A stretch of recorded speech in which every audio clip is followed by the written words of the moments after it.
Boa noite, todo mundo. Estamos aqui esperando a Marina. Hoje a conversa vai ser boa, tô nervoso. Uma pessoa que eu adoro, admiro muito. E, enfim, dá sempre um nervosinho. Quando é uma pessoa amigo, tem intimidade, é mais fácil.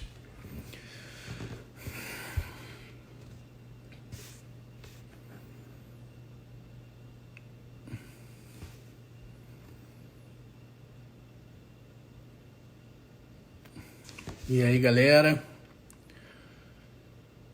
Paula, quer mandar uma mensagem? Maria Paula, quer mandar uma mensagem lá? Eu já mandei aqui, vamos ver.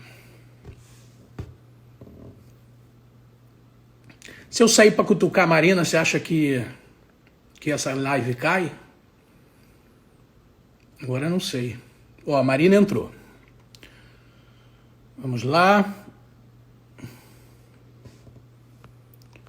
Como é que eu faço isso? Marina, oi Marina, vamos te chamar aqui. Vamos lá.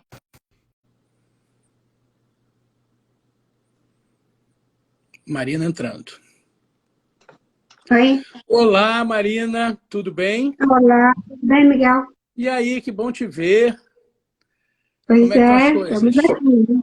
Hoje Estamos a aqui agenda tá, hoje a agenda tá cheia. Depois da gente tem um papo com o Estevão, né? tem um papo com o Estevão e nós vamos ter que, inclusive, fazer aqui uma mediação para poder dar tempo de conectar com o Não, já Estevão. combinei, pode deixar que eu já combinei tudo com ele. Você sai na hora Já, né? certinha, sem problema nenhum. Tá Enfim, e bom. depois eu vou lá assistir o papo com o Estevão, que vai ser bom também. O Uhum. Estevão Ah, é um obrigada. querido. Enfim, vou contar aqui um pouco. Obviamente todo mundo te conhece, mas eu acho que é sempre bom lembrar, né, da saga que é a sua vida, que é mais que uma trajetória, é uma saga. E aí a gente entra já num papo, né, para até ganhar tempo e não te atrasar aí para o papo Estevão.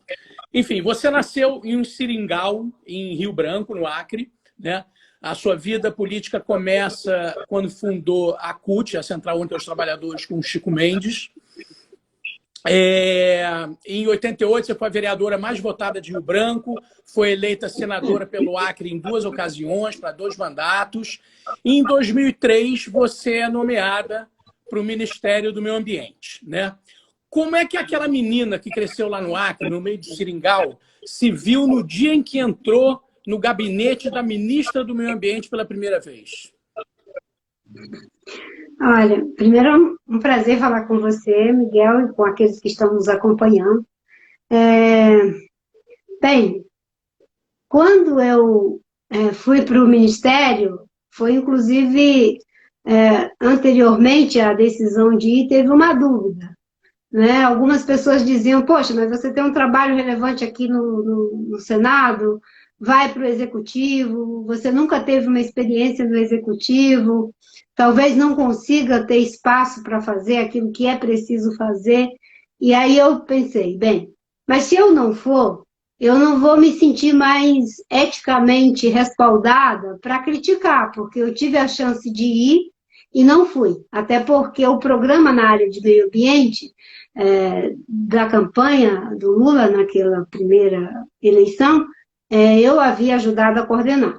Então, eu aceitei, e quando eu fui para lá, a primeira coisa que eu pensei foi, aqui é o lugar de fazer o teste e demonstrar concretamente, não é, os valores em que acreditamos e que defendemos, não é, os grandes desafios que tivemos ao longo de toda uma vida em relação à agenda socioambiental e, particularmente, na questão da Amazônia. Como demonstrar esses valores na prática, como materializar todas aquelas expectativas que haviam em relação à agenda socioambiental.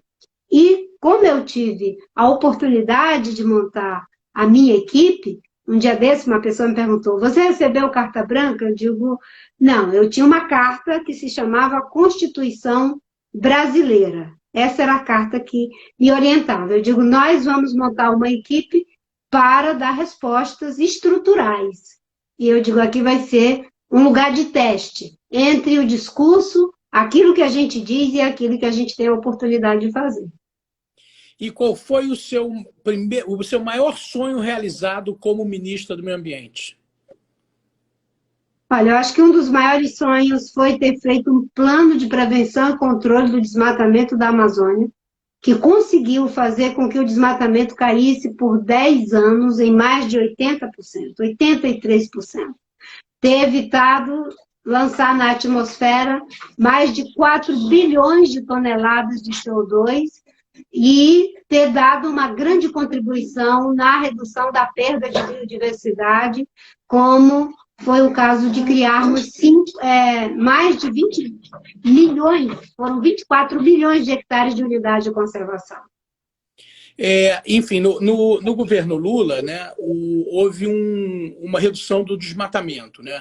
Eu tenho dados aqui de 27.700 km² em 2004, esse desmatamento foi reduzido para 7.500 em 2018. Houve grandes avanços ambientais e algumas questões controversas, algumas questões polêmicas, como Belo Monte, por exemplo, que foi, inclusive, você sabe que eu sou conselheiro de Uma Gota no Oceano, e essa ONG nasceu justamente na campanha de Belo Monte. Né? O que te chateou no Ministério? Quer dizer, a gente falou do seu legado e o que você não conseguiu implantar? Bem, eu acho que para a gente entender o que me fez sair do Ministério do Meio Ambiente, é preciso primeiro ver o que foi realizado. Né? Porque tem uma razão para essa saída em 2008. Quando eu estava no Ministério do Meio Ambiente, eu estabeleci, junto com a minha equipe, algumas diretrizes para orientar a ação como ministra do Meio Ambiente, para mim e a minha equipe. Então, uma das diretrizes era que nós iríamos fazer uma gestão transparente, republicana, com controle e participação social. As coisas transparentes.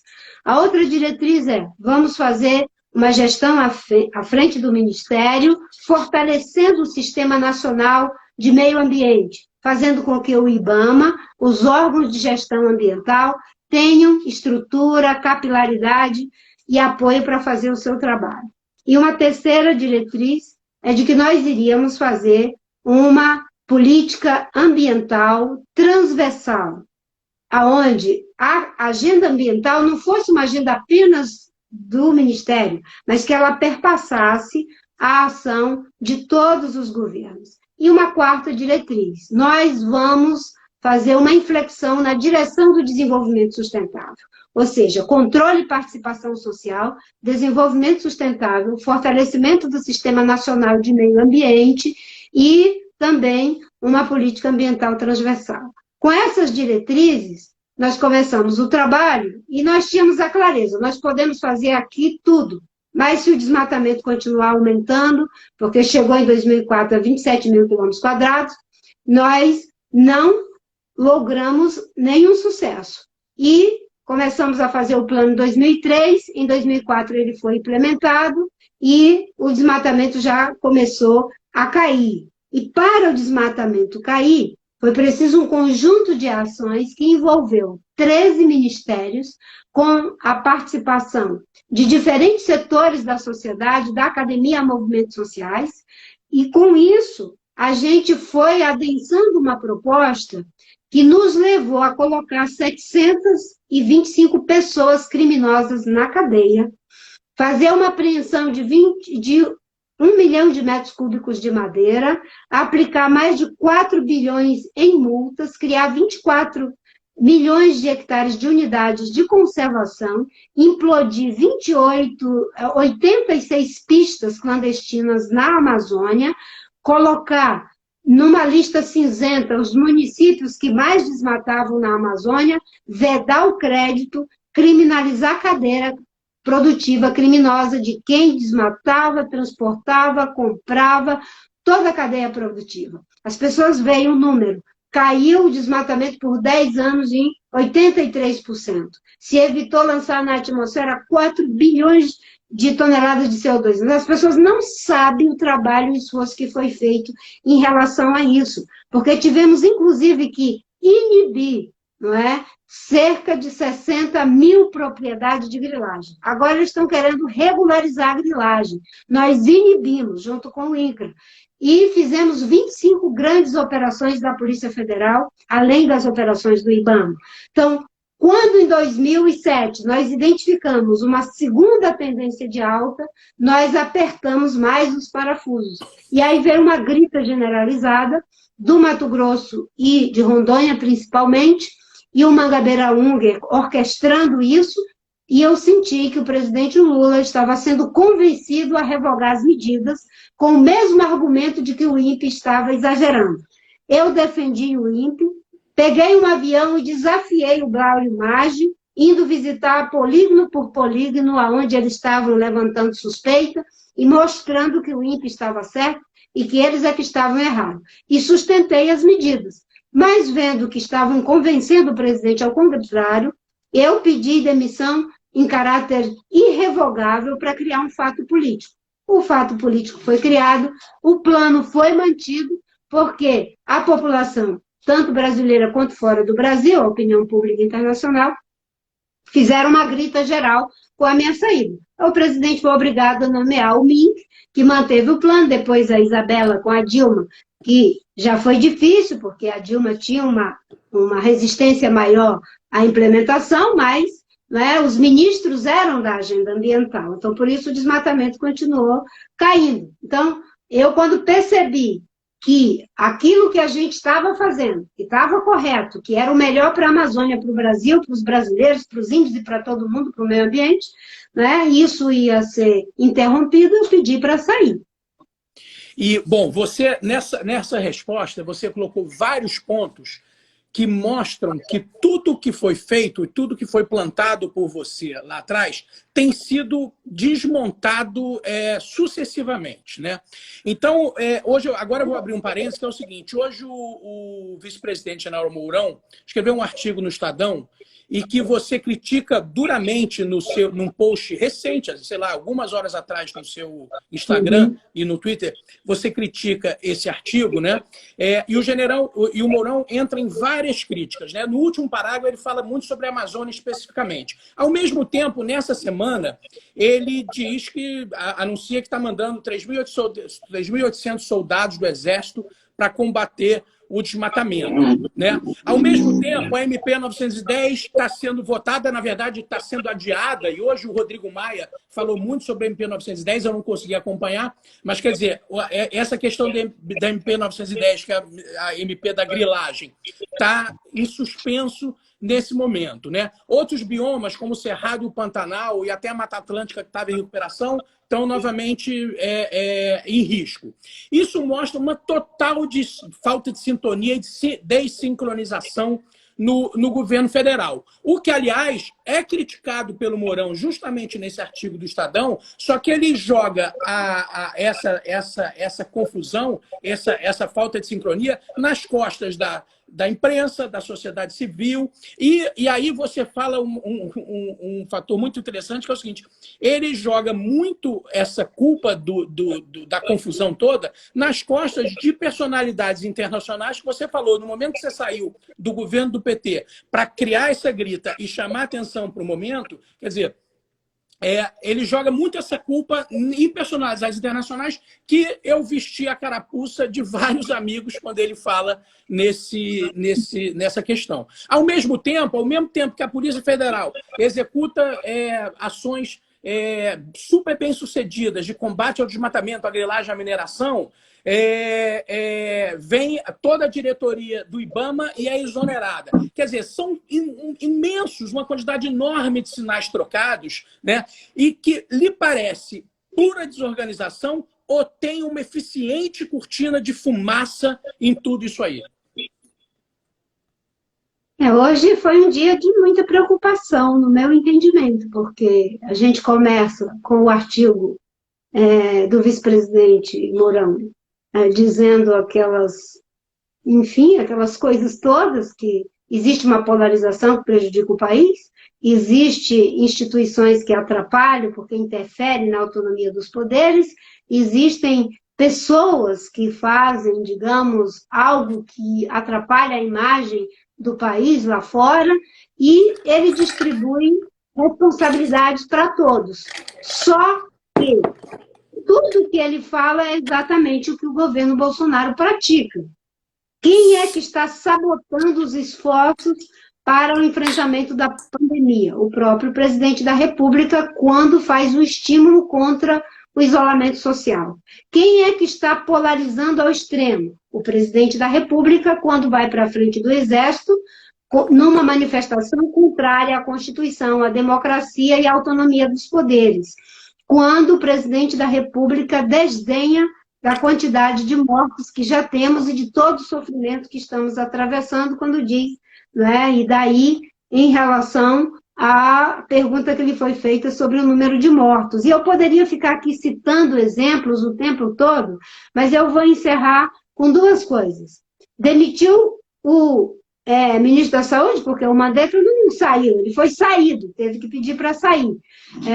Depois veio o Sérgio Moro, cria uma crise atrás da outra, e ainda por cima, não é? Agora, ele acaba de dizer que, na frente, com um grupo de empresários, que tinha que declarar guerra aos governadores dos estados. Quem está criando a instabilidade, quem está apostando no caos, é o presidente da República. Agora, eu criei um estranhamento com o artigo do vice-presidente, porque, como ele coloca a culpa em todo mundo, de que há interferência nos poderes, de que há enfim, esgarçamento da democracia, que quem faz isso são os outros, não é? O que ele está querendo dizer com esse alinhamento, não é, ao presidente Bolsonaro nessa forma? Porque o presidente Bolsonaro é quem está criando todas essas dificuldades para fazermos a travessia da crise. É quem não está resolvendo o problema na economia. É quem não está atendendo corretamente os pequenos e médios empresários que estão aí à beira da falência. E ainda aumentando o problema, porque o isolamento social está baixando e ele tem muita influência em relação à diminuição do isolamento social. Então, hoje é um dia de preocupação com o presidente dizendo que tem que declarar guerra aos governadores, ou seja, estressar mais ainda a relação com os governadores, no momento em que estamos indo para o pico da pandemia, com o Pará, o Amazonas, o Rio de Janeiro, São Paulo, Pernambuco, vários estados em situação já de colapso, não é? E ainda o vice-presidente colocando a culpa em todo mundo e se fazendo de vítima, né? Quando, na verdade, são eles que estão praticando a desorganização, né? E o desarranjo institucional do país. Você falou agora nessa resposta sobre o colapso do sistema de saúde dos estados do Norte e Nordeste, né? Amazônia principalmente, e a COIAB, que tem contabilizado o avanço dessa doença, e a gente sabe que os números são muito maiores do que os números, na verdade, de indígenas infectados e mortos, são muito maiores do que são divulgados. Você desculpa me chamar, na verdade é o seguinte, me desculpem chamar a senhora de você, mas eu tenho uma dificuldade danada, porque eu acho que eu tenho uma grande intimidade. Me parece que a gente tem uma grande intimidade. Então, eu estou chamando de você há meia hora. Me desculpe, mas se você liberar, eu continuo chamando assim. Por favor, fique à vontade. Fique à vontade. Então, é o seguinte, os números da COIAB a gente tem acompanhado, e você foi uma das pessoas que puxou, né, que começou esse movimento da carta assinada por diversos personalidades e organizações internacionais pedindo à OMS para tratar da questão dos povos indígenas como vulneráveis, né? Como é que a sociedade civil pode ajudar os povos indígenas nesse momento de pandemia? Acho que tem uma coisa que é muito importante, que é essa vigilância que está sendo feita em relação à proteção das florestas. A mobilização que nós tivemos contra a MP da grilagem, que contribuiu para que o presidente Rodrigo Maia se sentisse respaldado para cumprir com o acordo que ele havia feito, de que não iria colocar em votação uma medida provisória que não tivesse nenhuma proposta que não fosse consenso e que não tivesse, digamos assim, dentro daquele escopo que eles colocaram, que as sessões remotas do Congresso seria para tratar do coronavírus, e não de questões que são polêmicas e que não podem ser aprovadas na calada da noite. Então, a grande mobilização que foi feita ajuda a proteger as florestas e ajuda a proteger os índios, porque os índios não têm como viver sem as suas florestas, preservando sua identidade, sua cultura. A outra questão que é muito importante é manter uma atitude de solidariedade com as organizações da sociedade civil, a cobrança ao governo para que essas populações não sejam invadidas por garimpeiros, por madeireiros, por grileiros e por aqueles que estão indo contaminar os índios nas comunidades. Acho que esse aliançamento com as comunidades indígenas, dos brasileiros e brasileiras, é o que vai assegurar a proteção dessas comunidades que são inteiramente vulneráveis. É por isso que tomamos essa iniciativa de fazer um documento encaminhado à Organização Mundial de Saúde para que tenha um comunicado especial para os povos originários. Porque nós temos povos originários, né, da América Latina, América do Norte, da América do Norte, a Noruega, da Noruega, a Austrália e vários países do mundo, Papua Nova Guiné e outros. Então, esses povos, eles já sofreram muito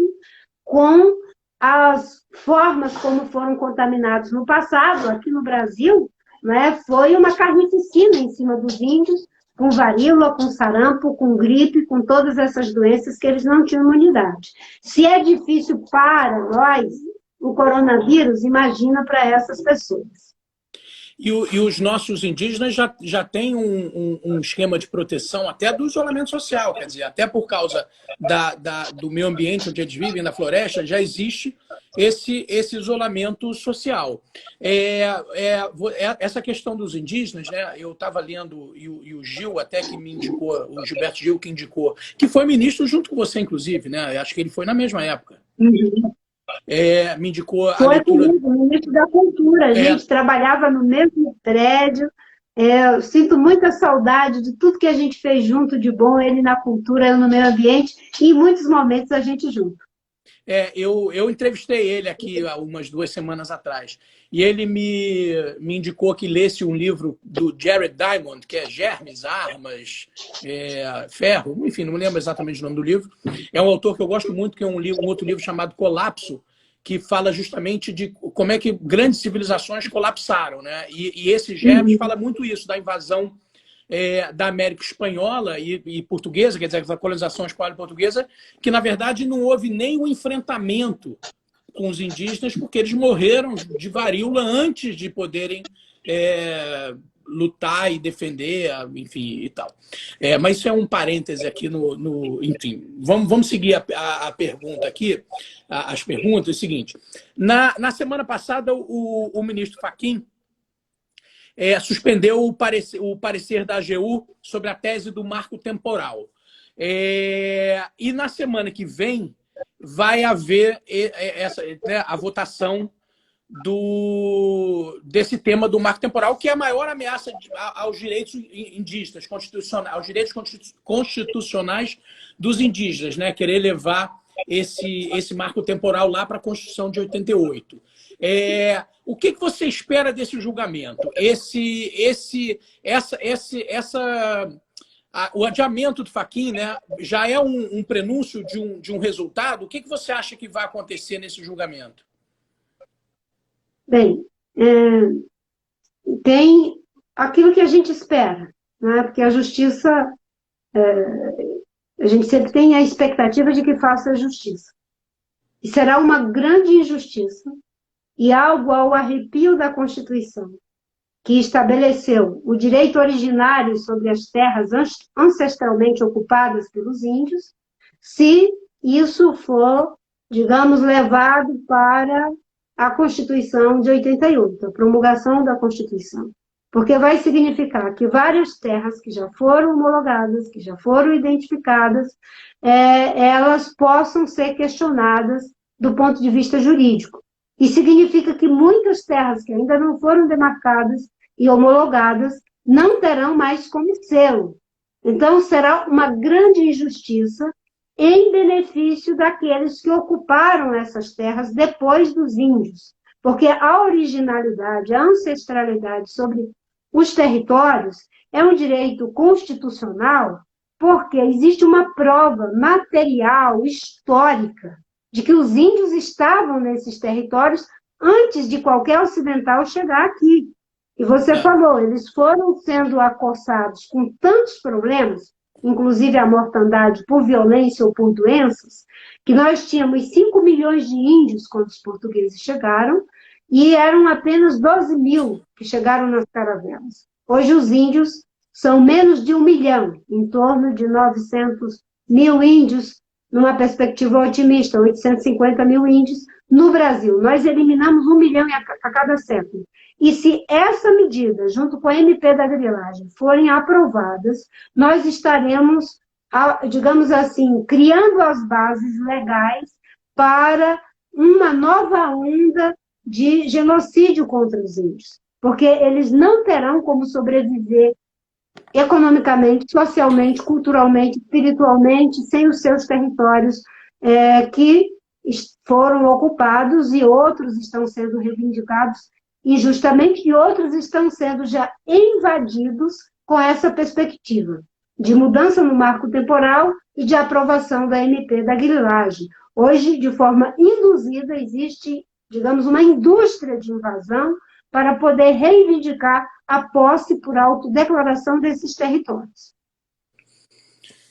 Então, o que eu espero é que mais uma injustiça, mais um ciclo de mortandade física, cultural, simbólica, não seja propiciada com essas mudanças. Entendi. O Brasil tem sofrido inúmeras perdas econômicas internacionais, como, por exemplo, o Fundo Amazônia, o Fundo da Emenda Kigali, várias sanções internacionais econômicas contra empresas brasileiras que não são ambientalmente responsáveis, né? O país assumiu os compromissos no Acordo de Paris de reflorestar 12 milhões de hectares de florestas até 2030. Toda essa movimentação econômica, todos esses fundos perdidos, não fazem muita falta no momento que é preciso alavancar a economia num pós-pandemia? Sim, e não foi por falta de aviso. As atitudes do ministro do Meio Ambiente, que é o primeiro ministro antiambientalista do Brasil, que tem operado sistematicamente para destruir a governança ambiental brasileira, achando que com isso está favorecendo as empresas e particularmente o agronegócio, está criando graves prejuízos, como, por exemplo, agora, o poderoso Fundo Soberano norueguês exclui a Vale e a Eletrobras, em função de não cumprirem com regulamentos e requisitos ambientais. E isso é algo que já está acontecendo em relação a outras situações, mas que pode se alastrar para o conjunto da economia brasileira, sobretudo em relação ao agronegócio. O Brasil tem nas commodities, seja da mineração, seja as commodities, uma grande força da sua balança comercial, do seu processo produtivo, da geração de riqueza do Brasil. Isso não precisa ser feito de forma insustentável, sem respeito pela vida, pelo meio ambiente. E, quando é feito, vai se pagar um preço muito alto, porque o Brasil tem se negado, no discurso do presidente Bolsonaro, na sua prática e da maioria dos negacionistas do seu governo, a acompanhar as deliberações da Convenção do Clima do Acordo de Paris. E os países que estão imbuídos de cumprir com esses acordos, eles não vão aceitar que o Brasil fique fazendo dumping ambiental em prejuízo do clima, do equilíbrio do planeta e ainda auferindo lucros injustos em cima da destruição do meio ambiente e da destruição dos povos originários. Então, a economia não precisa ser separada de ecologia. E isso é perfeitamente possível. O mundo todo está discutindo agora na crise como a gente transitar para um modelo sustentável de desenvolvimento a partir dos novos investimentos que precisarão ser feitos para soerguer a economia. No Brasil, o presidente está ameaçando mais desmatamento, mais desrespeito à governança ambiental. Você falou aí duas coisas que eu queria comentar. Você citou, eu estou escrevendo um artigo, eu sou arquiteto, enfim, urbanista, e estou escrevendo um artigo para um livro, e eu falo justamente isso, né, sobre economia e ecologia que dividem o mesmo radical, né, que quer dizer casa, né?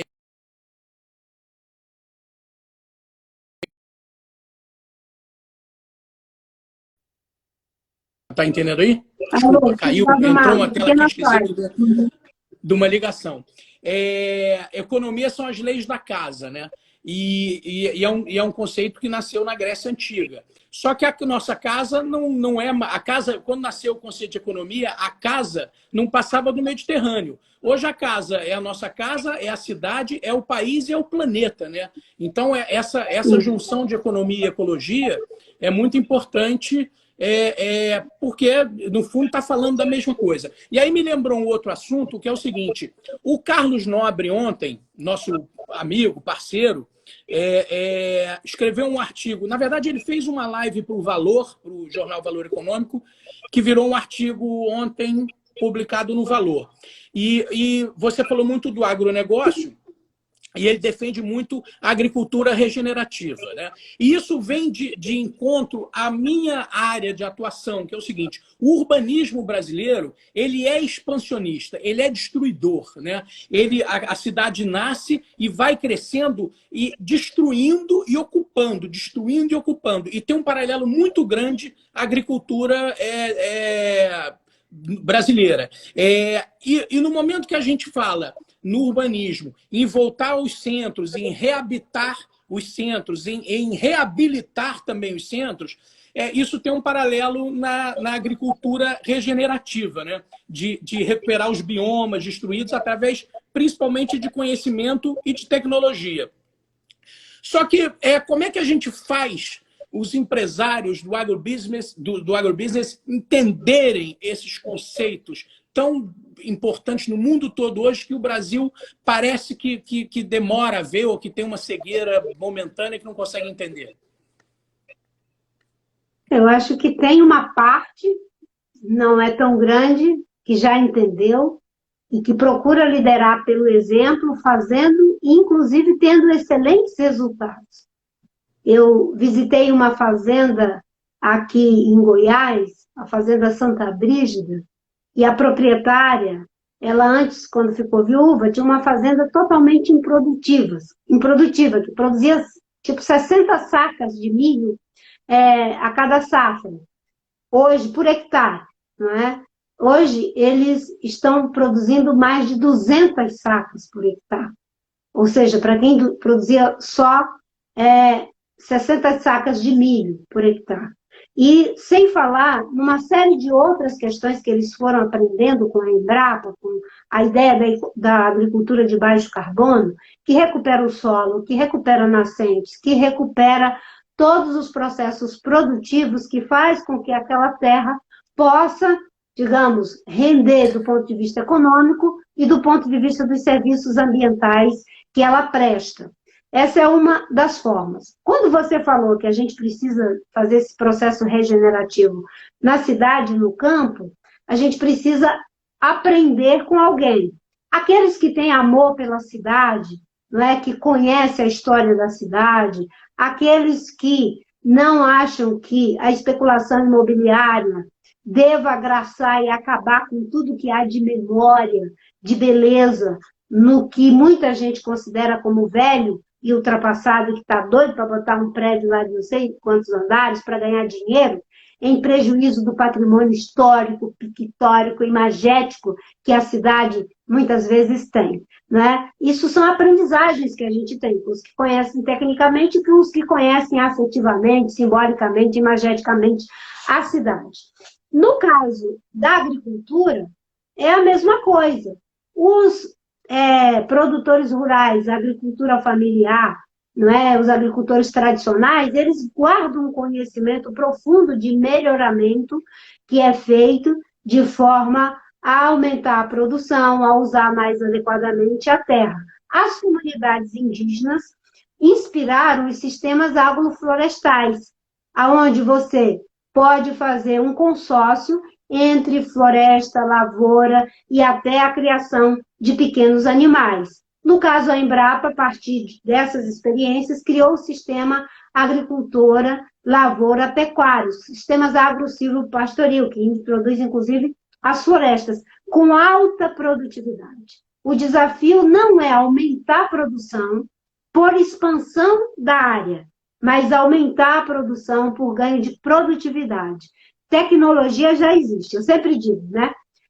As respostas técnicas existem. O que falta é o compromisso ético de usar as técnicas já desenvolvidas, já conhecidas, para fazer as mudanças que melhoram a qualidade de vida, protegem o meio ambiente, né? E nos dão um outro, digamos, patamar de relação da gente com a gente mesmo e com a natureza.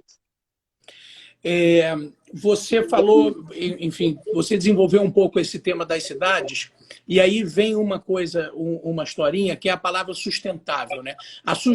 O termo sustentabilidade hoje está, de certa forma, banalizado.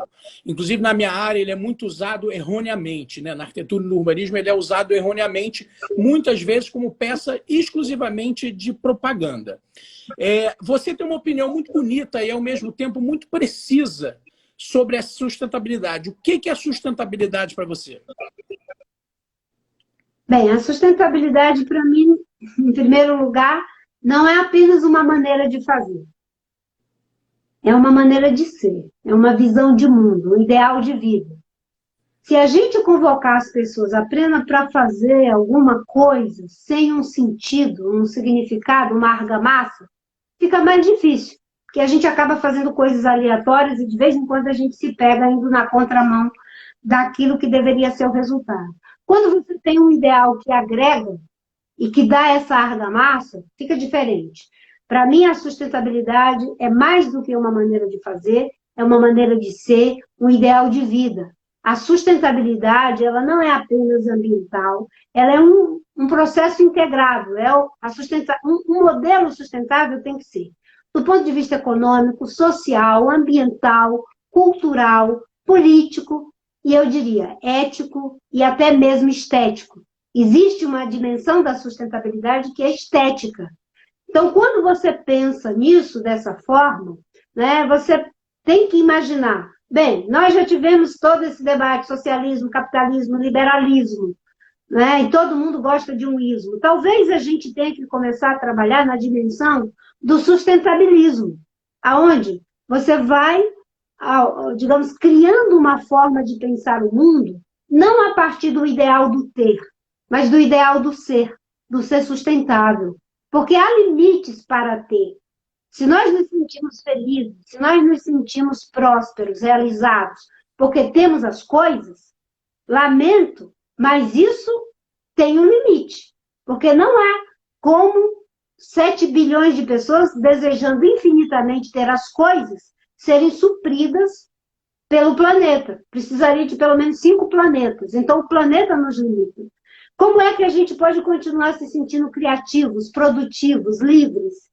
É se nós fizermos um deslocamento para o ideal do ser. Não há limites para pintar o melhor quadro, não há limites para fazer a melhor poesia, não há limites para compor a melhor música, não há limites para ser, há limites para ter. Há limites para ter energia de combustível fóssil. Há limites para expandir indefinidamente as áreas agrícolas, destruindo florestas. No ideal do ser, a gente não está disputando coisas. A gente está agregando mais valores, não é, simbólicos, estamos agregando mais valor estético, mais valor afetivo. E, claro, vamos ter o consumo desejável, o consumo que é admirável. É uma outra dimensão. É um ideal, né? Eu costumo dizer que os gregos não queriam ter, eles queriam ser sábios, queriam ser livres. E querendo ser sábios e livres, eles ajudaram com a democracia. Os romanos queriam ser grandes, queriam ser fortes. E para fazer o domínio de tantos territórios, eles deram uma contribuição, querendo ser fortes e grandes, com o direito. Os egípcios queriam ser imortais e deram uma contribuição com a medicina. Nós fomos para o ideal do ter, estamos destruindo o planeta e destruindo a nós mesmos. Então é preciso revisitar nossa infância civilizatória sem cometer os erros que eles cometeram, porque eles também cometeram muitas atrocidades. Agora você imagina, mesmo com o ideal grandioso de querer ser sábio, de querer ser livre, fizeram tantas coisas que também foram erradas. Imagine nós que a partir do mercantilismo nos deslocamos para o ideal do ter, não é? E isso faz com que você fique competindo por espaço, por coisa, espaço físico, material. Quando, na verdade, em vez da gente querer uma herança, a gente trabalhar pelo legado. Muito bom, muito bom. Uma aula bastante importante. E nesse caminho você falou muito dessa coisa do capitalismo, né? Dos ismos e tal. E a gente tem visto os economistas liberais, defensores do capitalismo liberal puro sangue, né? A gente tem visto uma guinada no pensamento desses economistas. Muitos deles a gente admira e muitos deles trouxeram para o seu discurso o desenvolvimento sustentável. Joaquim Levy, Armínio Fraga e os nossos queridos amigos André Lara Rezende e Eduardo Janetti, esses dois últimos que foram colaboradores em campanhas suas e tal. Outro conceito que eles trazem todos hoje ao seu discurso e à sua pauta é a bioeconomia. Você pode detalhar, explicar um pouco essa bioeconomia para todo mundo, inclusive para mim, que não conheço tanto assim? O Carlos Nobre lançou aí o programa Amazônia 4.0, e ali ele coloca as bases do que seria essa bioeconomia, né? Que é, na verdade, pegar o que há de mais tradicional que aprendemos com os índios, com o que há de mais moderno, né, da nossa cultura ocidental, para criar novos produtos, novos materiais, a partir da biodiversidade, principalmente a partir da floresta. A Amazônia tem uma riqueza enorme, e a sua biodiversidade é uma fonte de geração de novos produtos, de novas formas, de novos materiais, e isso tem a ver com a biomimética, aqueles que fazem a ciência de observar, né, as coisas que são engenheiradas pela natureza e transformar isso em um produto que pode ser replicável para que a gente possa fazer o uso dele. Mas existe também aqueles ready-made, né, que já estão feito pronto na natureza, como, por exemplo, nós temos uma das commodities mais, digamos, mais rentáveis hoje, que acho que não é mais nem o café, já é o açaí, certo? Só que não tem escala ainda para a demanda que, se fosse estimulada no Brasil e no mundo, a gente poder atender. Então, é preciso associar biodiversidade, a agroindústria, as bioindústrias, os sistemas agroflorestais, as comunidades locais, seja de índio, de ribeirinho, enfim, de pessoas que trabalham com o coco babaçu, de pescadores artesanais, e com o que há de mais sofisticado da tecnologia. Existem algumas coisas que devem e precisam ser processadas para agregar valor localmente. Em vez da gente vender a resina, por que a gente não cria uma agroindústria, uma bioindústria para agregar valor a esses produtos? Em lugar da gente exportar aquele óleo, enfim, que é precioso para a indústria de cosméticos, por que a gente não agrega valor a esses produtos? Aliás, o coronavírus está nos ensinando uma coisa muito interessante, de que essa visão de terceirizar os processos produtivos para lugares que permitem alcançar mais lucro para os ganhadores do lucro, não é muito sustentável. É só ver, todo mundo foi terceirizando para a China, né, ser a indústria do mundo, e agora não se tem respirador para as pessoas, não se tem equipamento de proteção, porque o mundo foi terceirizando para poder, em situações que não tem tantas exigências do ponto de vista trabalhista e social, eles possam alcançar maior margem de lucro. O que a gente está propondo é uma economia local, né? E para isso aí é você combinar todas essas ações a partir, inclusive, da junção entre conhecimento tradicional, do saber narrativo, e o conhecimento técnico-científico. Existem muitos produtos, né, que podem ser transformados da própria biodiversidade, que gera emprego, que gera renda, que cria novas cadeias de valor, novas cadeias produtivas, novos arranjos produtivos. Você citou o Carlos Nobre e o programa Amazônia 4.0, que ele chama de a quarta revolução industrial, né? E nesse artigo do Valor também, ele critica, e é muito engraçado que ele critica essa visão da floresta amazônica que a gente tem há 520 anos, e ele diz que desde que Caminha escreveu a Carta ao Rei, quando diz em se plantando tudo dá, eles já estavam prevendo, né, desmatar aquele negócio todo, criar pasto para ter as mesmas culturas que teriam na Península Ibérica, né? Isso é uma observação do Carlos no Jornal Valor de hoje, né? E o que me deixa muito agoniado é como é que as pessoas, né, os governos principalmente, não veem o valor dessa biodiversidade, né? Como eles só se falam em dinheiro, em rentabilizar as reservas minerais, etc. e tal, como é que a gente comunica melhor o valor da floresta em pé? Né? A gente está falando de proteção de carbono, de vários, além de todos os produtos, você tem um produto maior ainda que é de proteção do planeta. Né? Como é que isso pode ser comunicado melhor? Isso me dá uma certa agonia, assim.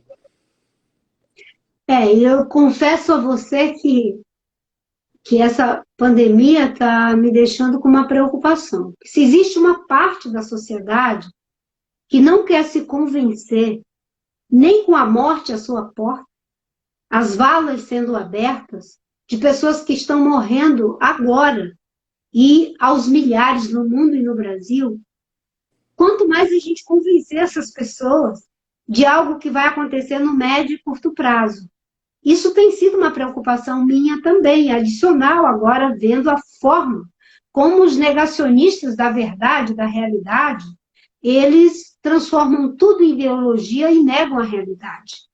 Agora, tem uma forma da gente convencer, que é colocando os argumentos racionais, às vezes os argumentos, até mesmo do ponto de vista emocional, estético, as pessoas que têm capacidade de influenciar, como você, e tantas pessoas que ajudam nessa influência positiva. Porque a Amazônia e as florestas, além daquilo que ela nos aporta como produtos que têm liquidez, mesmo do ponto de vista de ser transformado em renda, em riqueza imediata, a riqueza que ela mais nos dá são os serviços de regulação, os serviços ambientais que ela presta. Nós só somos uma potência agrícola porque somos uma potência florestal e só somos uma potência agrícola porque, sendo uma potência florestal, nós somos uma potência hídrica. E somos uma potência hídrica por causa da floresta amazônica, que produz 20 bilhões de toneladas de água por dia, que é lançada na atmosfera, e que vai chover nas regiões mais importantes economicamente do Brasil. Se destruir a Amazônia, nós vamos virar um deserto. Agora, imagine, o semiárido brasileiro são em torno de 13 milhões, 14 milhões de pessoas, não sei, certo? A dificuldade, os problemas que nós temos em relação à seca são enormes. E existe, inclusive, uma indústria criminosa da seca. Agora, você imagina, uma cidade como São Paulo, como Rio de Janeiro, sofrendo os problemas da escassez de água, com milhões e milhões de pessoas. Então, os serviços que a Amazônia presta, eles são muito grandes. Por exemplo, para gerar energia que bombeia essa água, para fazer chover no sul, no sudeste e no centro-oeste, nós precisaríamos de pelo menos 50 mil Itaipus. Você sabe o que é 50 mil Itaipu virando 24 horas para poder produzir aquilo que a Amazônia faz em um dia, com o sol, o vento e a floresta? Esse é o maior serviço que ela presta. Ela presta o serviço de regular a salinidade dos oceanos. Porque em torno de 17% da água doce que vai para os oceanos, 20%, vem das chuvas e da água que é produzida na Amazônia. Ela é um gatilho de proteção do planeta e de destruição. Porque preservar do seu estoque de carbono, ela protege. Agora, se for destruída, ela acelera o processo de aquecimento do clima, vai haver uma aceleração do derretimento das grandes geleiras, vai haver um processo de aquecimento dos oceanos, a morte de matéria orgânica existente nos oceanos, e aí não tem mais controle em relação ao aquecimento do planeta. A Amazônia é um gatilho que não pode ser acionado para a destruição. Ela tem que ser preservada para a proteção da vida e todas as formas de vida, não só dos seres humanos. É isso aí. Enfim, nosso tempo está acabando, eu tenho que te liberar daqui a pouco para o Estevão, e eu queria te fazer uma última pergunta, que é o seguinte. Você concorreu... Nós estamos fazendo uma live solidária, né? É muito bonito, e geralmente as pessoas ficam concorrendo pela audiência, pelos likes, e eu estou vendo vocês aqui numa parceria maravilhosa. Isso é muito bonito. É isso aí. É isso aí, enfim. Você concorreu a 3 eleições a presidente, 2010, 2014 e 2018. Essa última foi especialmente violenta, né? Enquanto alguns candidatos falavam em armas, você falava em sonhos. E você usava uma frase de uma música de Raul Seixas, que é: sonho que se sonha só é só um sonho que se sonha só, mas sonho que se sonha junto é realidade. Né? Então, para terminar a nossa conversa, qual é o sonho que você gostaria que todos os brasileiros sonhassem juntos? Acho que se a gente sonhar o sonho de um Brasil mais fraterno, mais justo, sustentável, é um sonho agregador. E eu gosto da perspectiva de que sonhar juntos não significa eliminar as diferenças. Não significa fazer um processo de homogeneização das nossas diferenças. A gente pode ter, digamos, grandes pilastras que nos fazem comunicar, mas dentro dessa matriz, cada um tem a sua especificidade, não é? Porque não há troca na mesmice, só existe troca na diferença. Então, a gente sonhar que é possível ter um país que seja, ao mesmo tempo, economicamente próspero, socialmente justo, politicamente democrático, ambientalmente sustentável, culturalmente diverso, é um sonho que é bom para todos. É bom para quem crê e para quem não crê. É bom para quem é rico e para quem é pobre. É bom para todos nós. Marina, muito obrigado. Eu adoraria terminar essa entrevista. O meu sonho, na verdade, era terminar essa entrevista agradecendo a presidente Marina Silva. Mas, enfim, vamos sonhar esse sonho junto ainda há muito tempo. Queria te agradecer muito pelo tempo de estar aqui conversando com a gente, pelo seu brilhantismo ao expor suas ideias, né, pelo seu trabalho em defesa da humanidade. Você é uma pessoa que luta pela defesa da humanidade, não é de um povo, de um país, nada. Além disso, é em defesa de nós como seres humanos, né? Muito obrigado. Você tem 5 minutinhos para tomar uma água e a gente volta já na live do Estevão. Eu vou lá assistir vocês. Obrigadíssimo. Um beijo muito grande. Eu que agradeço. Um beijo também para você, para todos que estão nos acompanhando, que a gente possa fazer essa conversa descansada da toxicidade que está por aí, né? Com mais afeto. Obrigada, me senti muito acolhida aqui. Um beijo muito grande. Obrigado. Tchau, tchau. Beijo. Obrigada. Tchau, tchau.